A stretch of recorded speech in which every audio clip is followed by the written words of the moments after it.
what does it mean to be data-driven, why data is important for your business, how AI can enable new revenue streams, enable the efficiencies. And you'll be surprised in how many firms it's not really, even at leadership level, it's not really common knowledge. First ask the question why, because I know it's a big buzzword, but do you really need AI in your organizations? That's the first question. Do you need it now? So I guess that's the first starting point, and once you answer this question, how exactly it's going to enable your business? How is AI aligned to your organizational strategy? Does it make sense for you at all? Hi Lenara, thank you for coming onto the podcast today. Really excited to hear your insights around talent strategy, focusing around like AI alongside change management as well. Before we get into the conversation, it'd be really good to have just an initial introduction into yourself and what it is that you do within the digital transformation landscape. Great. Hello, Daisy. Thank you for inviting me. So pleasure to be here. So I'm a digital transformation principal at ThoughtWorks. We are the global digital transformation consultancy specializing in strategy and engineering around digital. And my role is a principal, so I help a number of firms in a variety of industries to modernize, to take advantage of digital, data, and AI, and to drive the adoption. Nice. And then as you're driving the adoption, is the main focus for you talent strategy, or what areas do you tend to focus in on within the clients that you're engaging with? No, I wouldn't say main focus is talent, but it's such an important area. So I usually help board members, senior executives to define the overall digital transformation journey, aligning to their priorities, and then talent is obviously a really big topic when it comes to digital and AI, but it's also about technology, it's about culture, it's about changing the organization in general. Given your experience, like what strategies would you say best attract and retain talent within these kind of programs? This is quite a broad area as well, so a lot of clients I work with tend to be traditional organizations, and it's been a challenge throughout to attract the digital talent. If you think about where are the best technologies, I'm talking about data engineers, data scientists, UX designers, where do they want to work? They want to work at companies like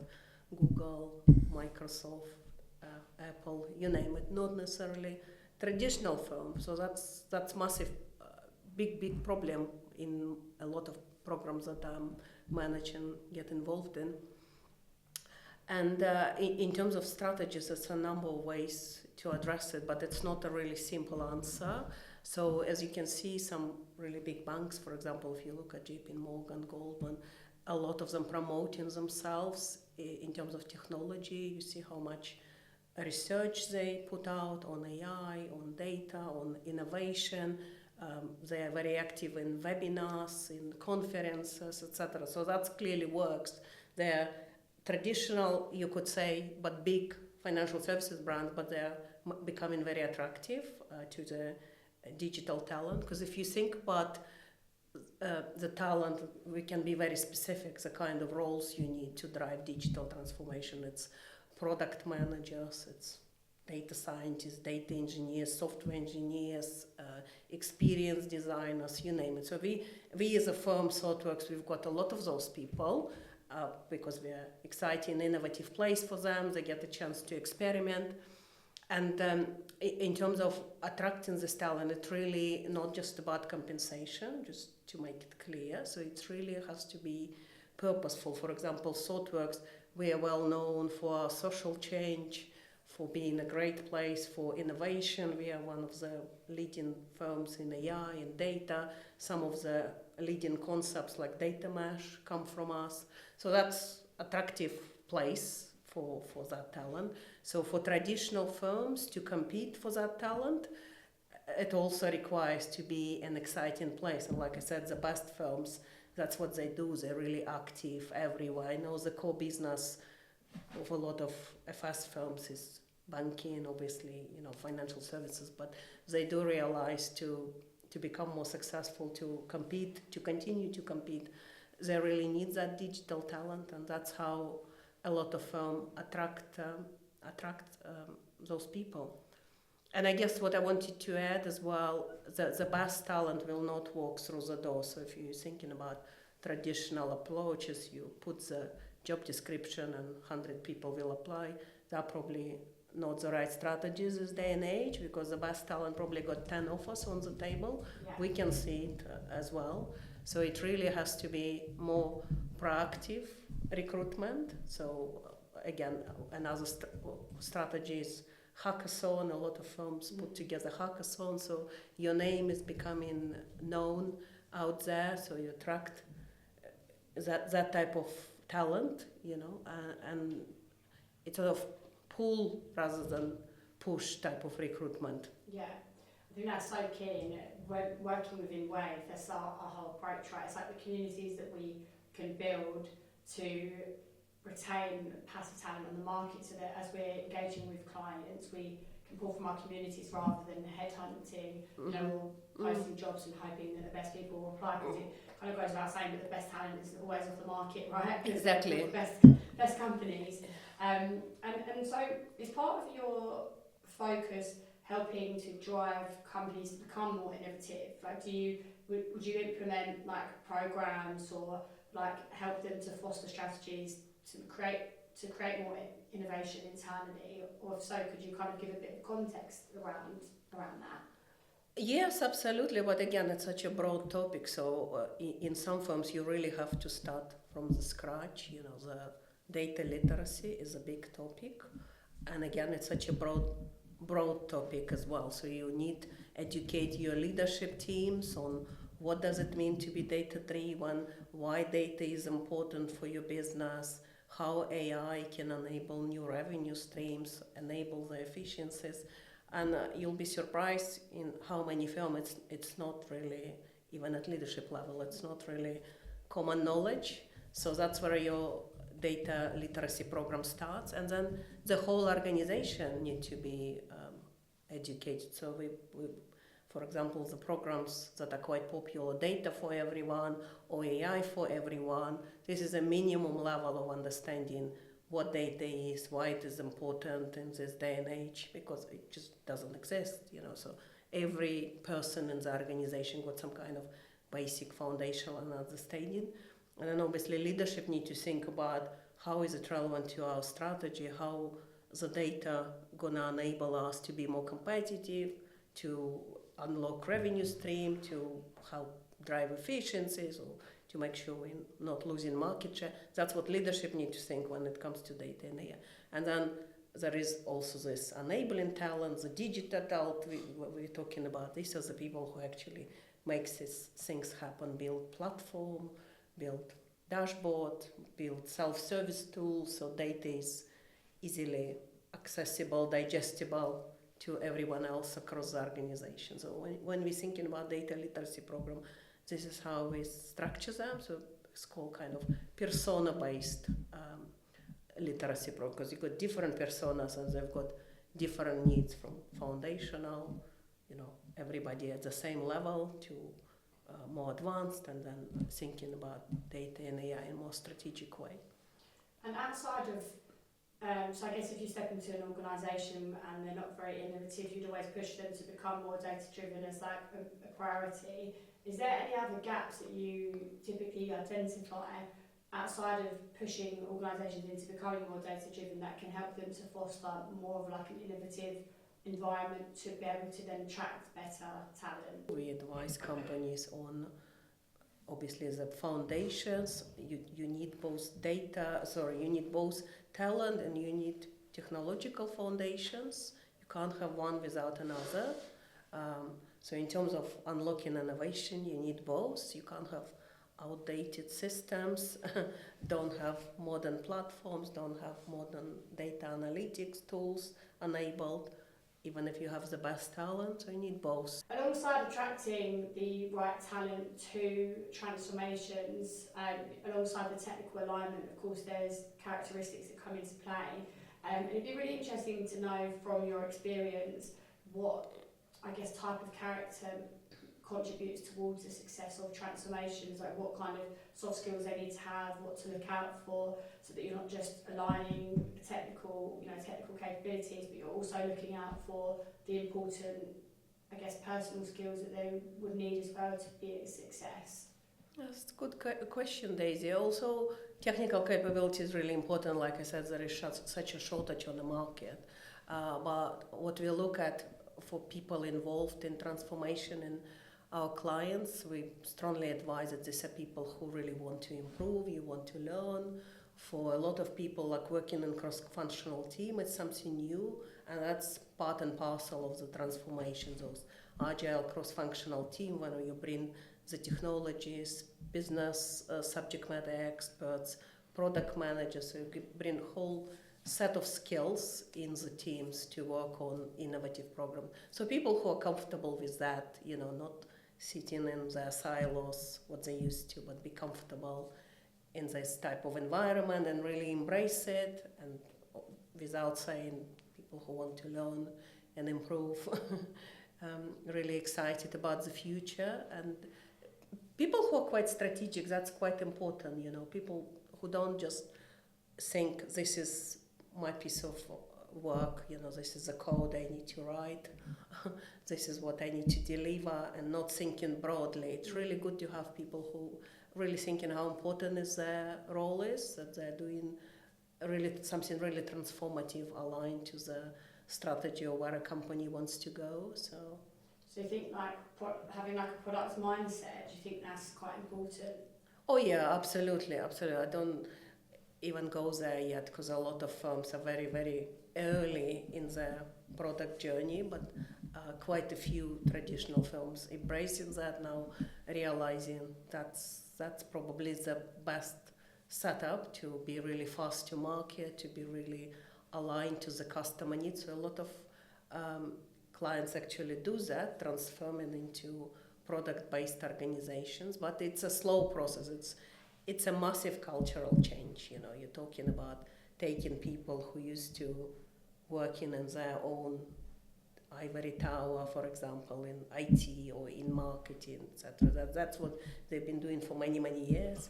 And now you basically want to mix them all together, break those silos. It's what I find is really, really big cultural change for a lot of organizations. Yeah, you definitely see a big shift in the market, don't you, in terms of cross-functional teams and that setup now. And I think even like with the events that we run, we used to always have engineering leaders, product leaders, design leaders, and we thought, why don't we kind of join them, bring them all together, because there's so many insights that you can share. And I think in doing that, we noticed the amount of silos that are now getting knocked down and how cross-functional people are. So I think being willing to jump into that kind of environment must be really important within transformations naturally, because that's where a lot of them are going. Really, really important. You're absolutely right, but it's a massive change journey, like I said, and it's all about people. And usually I work with leaders in first place. They obviously see all the market trends. They obviously benchmarking themselves to places like Uber, to the fintechs, Revolut, etc. So they know how those firms are organized to be more customer-centric, to be much faster to market. So leadership in a lot of places got all the right ideas. This is what they want to happen. But actual change on the ground is another matter, to be very frank, Yeah, change it's always an interesting one, because naturally a lot of people try to avoid change. It can be seen as quite threatening, and it's of always course. the fear of the unknown.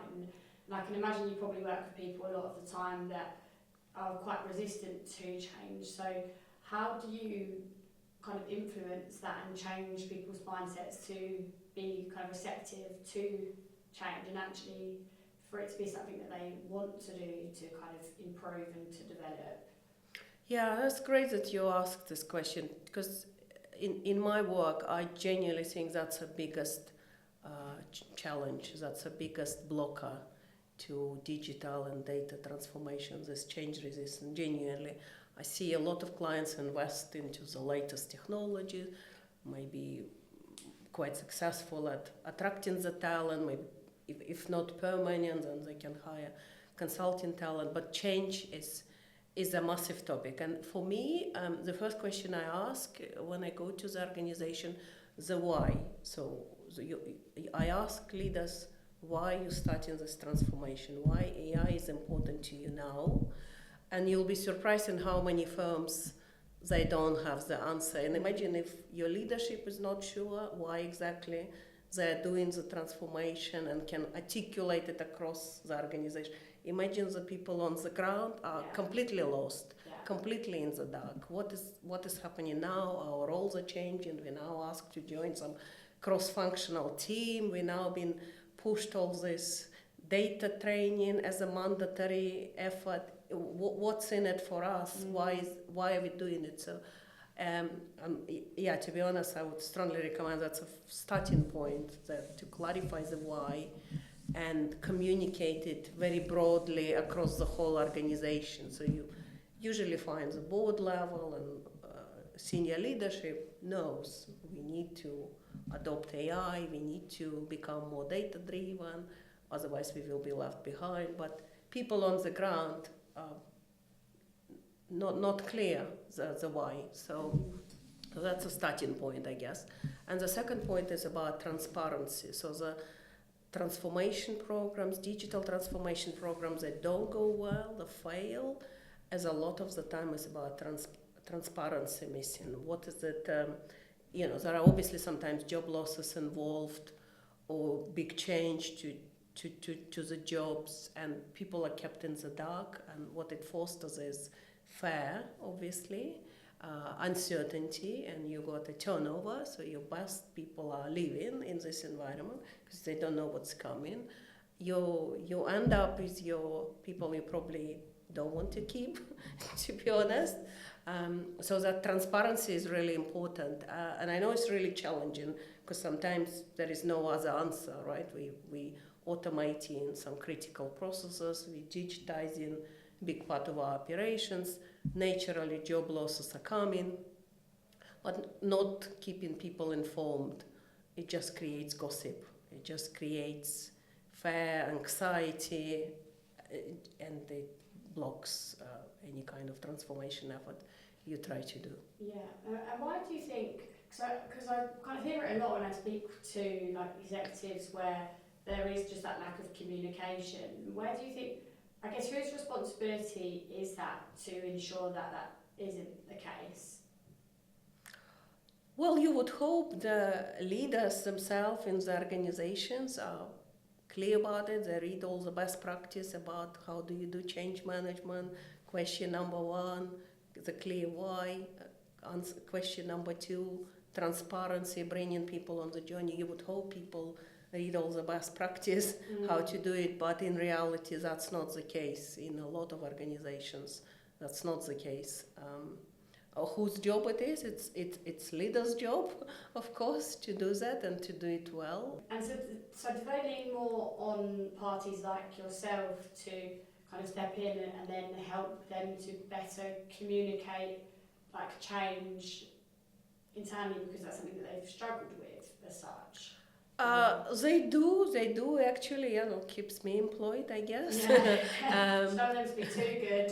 Yes, they do in a lot of places, right? We start with the digital transformation, which will naturally be a technology-based program with organizational change, and then change management is inevitably become parts of the program, and you exactly do that. You advise leaders how to avoid this confusion on the ground, how to bring people on the journey, how to drive the buy-in. It all becomes part of the bigger transformation program.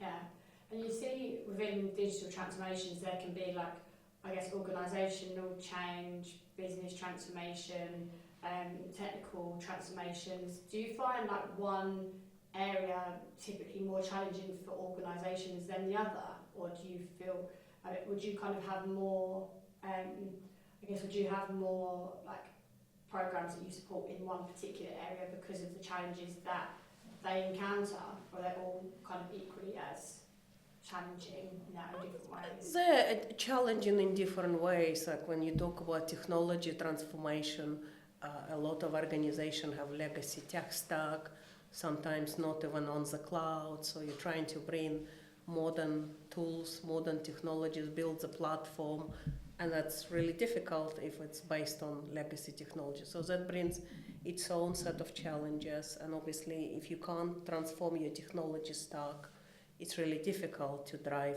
digital adoption. It's really difficult to provide the self-service tools, etc. So that set of challenges. Organizational challenges we just discussed again. How do you manage the people? How do you bring them on a journey? And could be quite disruptive. You sometimes have to reorganize the teams completely, not just into cross-functional teams, but disbundle some of the functions which become redundant, in a digital day and age. Once you automate, for example, really important process, then certain functions might not be needed anymore, so you need to think about that. That's big disruption, big challenge for organization. And then the whole adoption, how do you bring people on the journey? How do you keep them excited, engaged, interested, keen to improve themselves, keen to learn the new skills, keen to really be part of that program?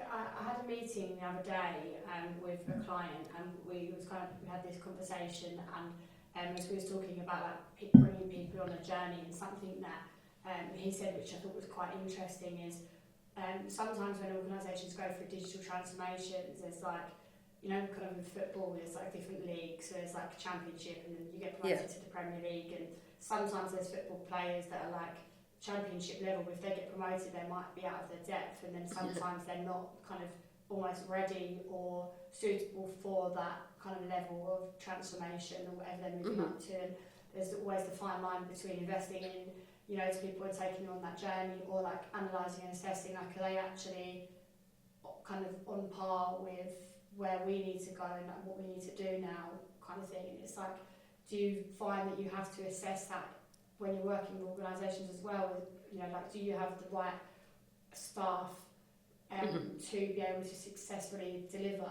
this? Like, do you either invest a lot into these people, or do you need to find people that are kind of better? It must be quite challenging.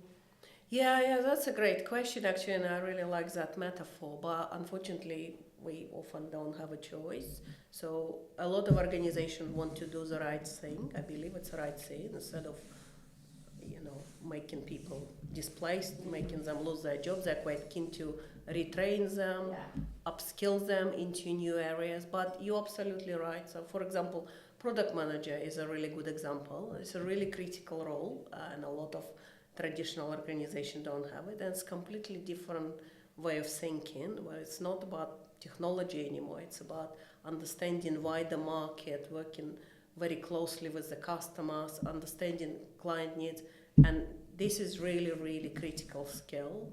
And it's really challenging to retrain people into product managers from whatever they were before, project managers, product owner.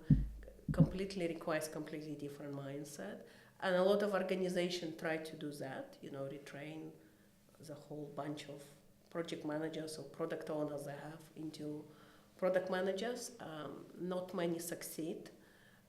So and inevitably end up hiring, bringing people externally from the market with the right skill set. So, but where possible, I guess it's always good to retrain and upskill the people, and it sends the right message to your people, right? So the organization still believes in you, still want you to be part of this journey, as long as you happy to contribute, as long as you're happy to work for it. Acquire the right skills, be prepared to be coached, be prepared to take advantage of all the learning and development opportunity companies provide. Yeah. And do you think those conversations do take place to say to like the current staff, this is where we're going, it might require a lot of investment or training and upskilling, like if you're kind of up for this, like let's do it, but if you're not, then maybe it's time to assessed, or does that not really take place too often? Do you feel like maybe sometimes there isn't that communication and then people start to get like they get taken on the journey, but then they might feel out of their depth, and because that's not being communicated, then they might feel like, right, it's time for me to leave here now. Do you feel like sometimes that can happen?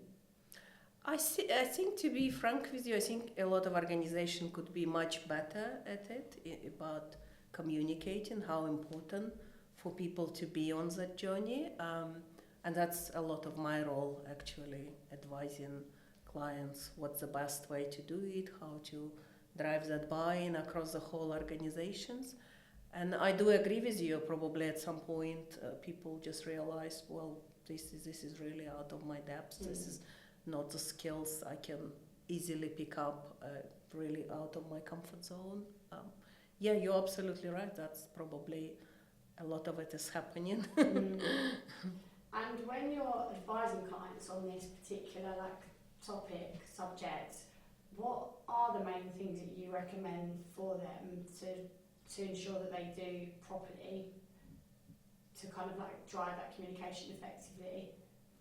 Yeah, like I said, I keep go back to what I said, starting with why, actually, really communicating very succinctly, very clearly across the organization, what is it we're doing, why, and also explaining how we're going to support our people. A lot of companies setting up data academies, for example. So yes, we are moving to become more agile, more data-driven. We're potentially going to reorganize big parts of our organization into more product-focused organization, tribes and squads, but we're also going to support all of you, with the data academies. A lot of big banks I work for, they setting up data academies for different levels, as we discussed, for example, data AI for everyone, data for leaders, and for the rest of the organizations. So I guess this is some of the best strategies: transparency, being clear about where our organization is going, why, and how people are supported on that journey, and every effort being made to make sure that they're successful.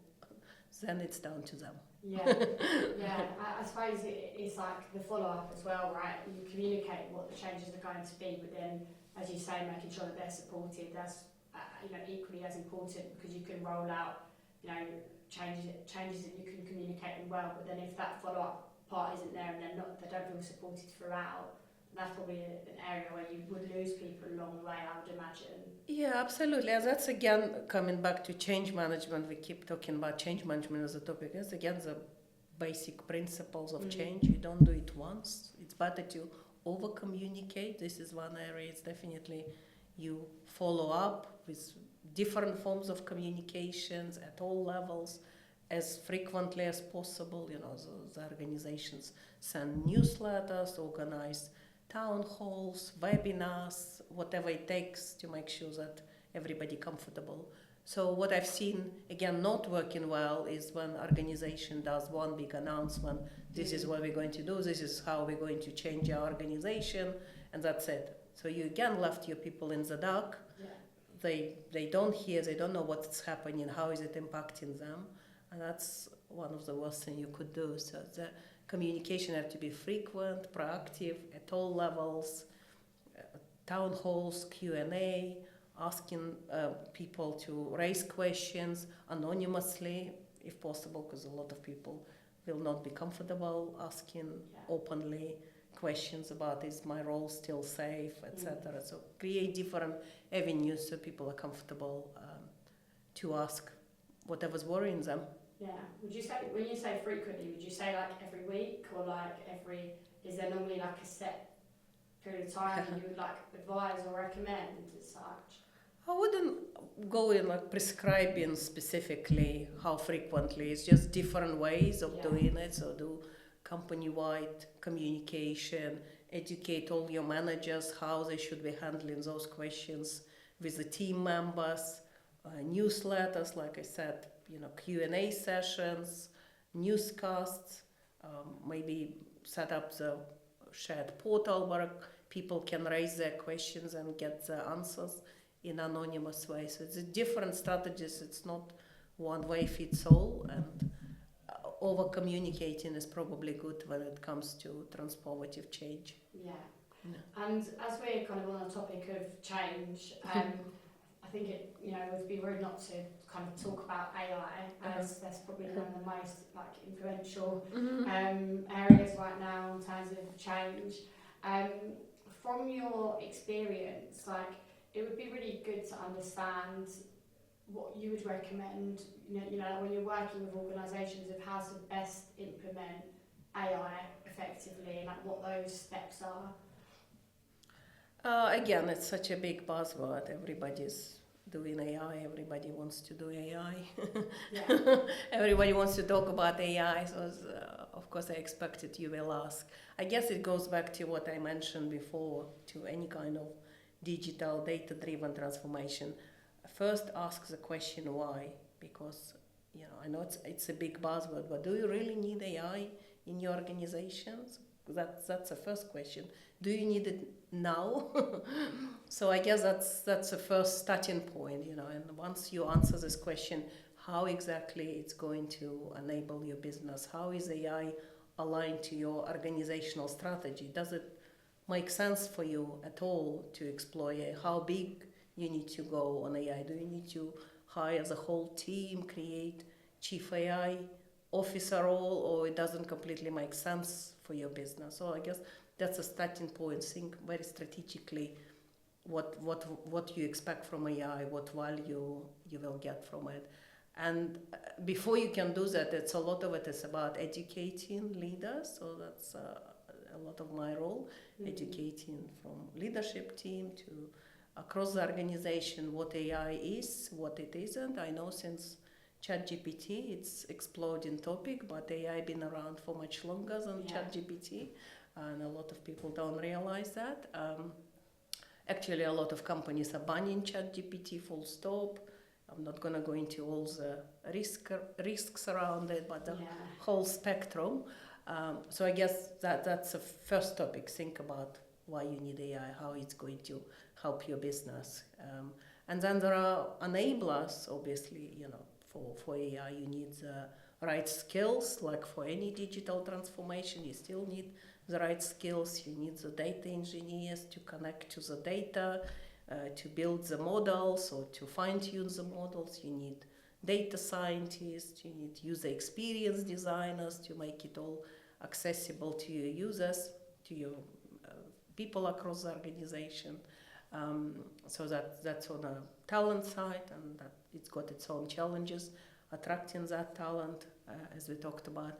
Then there are obviously changes to your technology stack as well. There are organizational changes. And again, coming back to the change, it's a big adoption point. Not a lot of people comfortable about AI. A lot of staff, for example, worried about job losses due to AI. How does it impact their roles? So again, a lot of change management, communication. Why AI? Why now? How is it going to transform our business? And then addressing the key building blocks that need to be in place. Yeah, it's interesting because you get two perspectives on AI. You have people that, and say you don't know how powerful this thing is, it's going to take over the world, we're all going to be gone. Yeah. And you have the other perspective of it's just like the age of the internet. It's just like another wave of what happened when the internet first came around. And it must be hard at executive level to know which side to lean into, because it's, do you invest into AI and over-invest and then get burned, or do you completely disregard it and then end up 5 steps behind competitors? So it must be a really challenging topic at the moment of what is the best approach. Do you have a personal kind of opinion on, when you're split, obviously it's different, organisation by organisation, but kind of generally speaking, whether it should be a serious consideration, or whether a lot of people are kind of over-investing into it at the moment because of it being such a big hype? I think ignoring it is probably not the option. Well, not probably, it's definitely not the option of ignoring AI. How far you go, again, it depends on the nature of your business.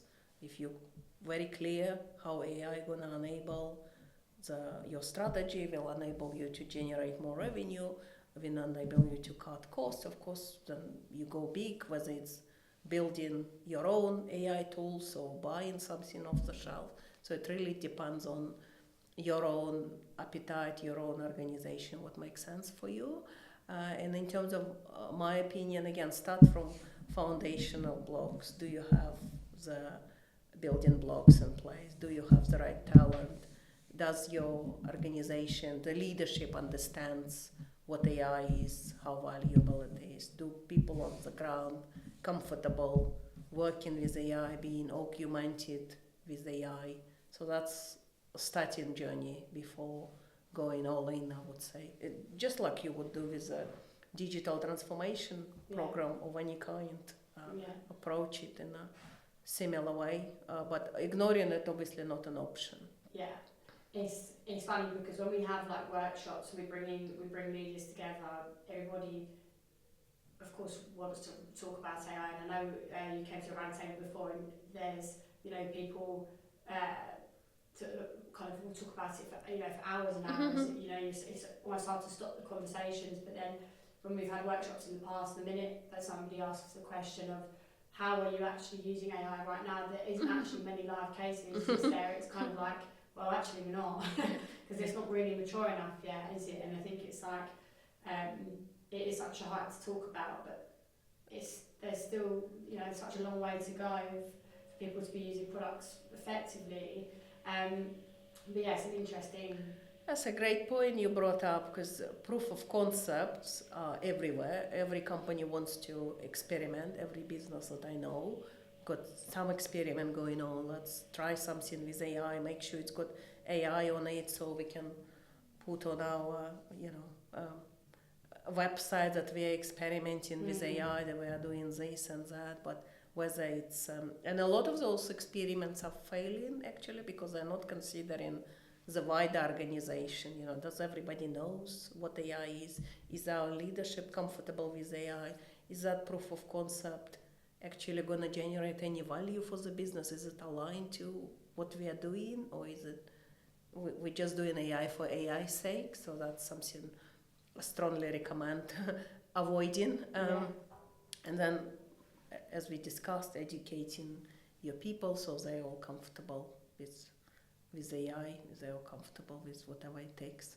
So we've obviously covered quite a lot in today's conversation. It'd be really interesting to understand from your experience what the main takeaways are in terms of recommendations that make for success within the digital transformation world. Yeah, that's a really important topic, I guess. So first of all, start with the why. I keep repeating myself, I guess. Be very clear why you're starting the digital, data, AI transformation.